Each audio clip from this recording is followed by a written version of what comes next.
Lydia Nalujja, Richard Kirabira ne bannaabo abalala bana be basazeewo okubaako abavubuka bannaabo abalala nga kw'otadde abakyala be bayambako okwekulaakulanya nga bayita mu kulunda enkoko. Ne tusalawo nti katufune enkoko tuzirundire ewa Mwami Kirabira okumala omwezi gumu, n'olwekyo tumale tuziwe ebibiina eby'abakyala n'ebibiina by'abavubuka okubayamba okwezimba n'okwekulaakulanya. Kulaba nti tugezaako okuyamba ku gavumenti, osanga gavumenti eyinza okuba tetuuka buli wamu. Balina ebibiina 12 eby'abakyala n'abavubuka be bagabidde enkoko eziwera ddala 1000 ez'okulunda mu disitulikiti y'e Luweero ne Nakasongola. Kigendererwa kwe kuyamba amaka okuba nga gekulaakulanya naye nga tutandikira mu gurupu. Tubawa enkoko 10 buli gurupu, tugisuubira nti oluvannyuma lw'emyezi 5 enkoko zino zigenda tandika okubiika, amajaago bwe bagakolekitinga bagatuleetera, tulina incubator wane waffe ne tugaluza ne tubaddiza obukoko bwabwe ne babeera nga ate bagabanya mu bamemba baabwe nga buli omu agenda afuna enkoko 5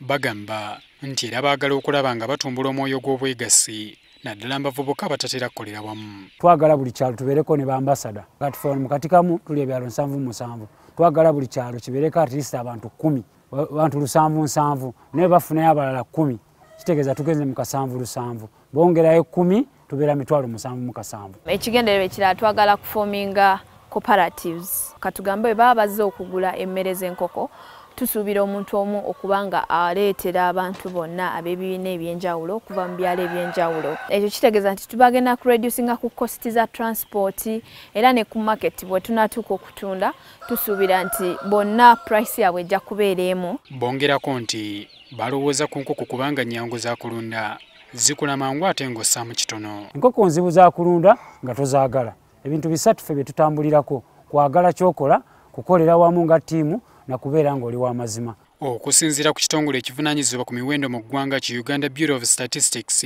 ku buli bantu 10 abali mu Uganda 62 bavubuka abali wakati w'emyaka 13 n'30, kyokka ng'ebitundu 80 ku bano bali mu byalo era tebalina mirimu. Okwetandikirawo emirimu egivaamu ensimbi kitunuuliddwa ng'emu ku ngeri esoboka ey'okumalawo ekizibu ky'ebbula ly'emirimu mu ggwanga. Herbert Kamoga, NTV ku ssaawa emu.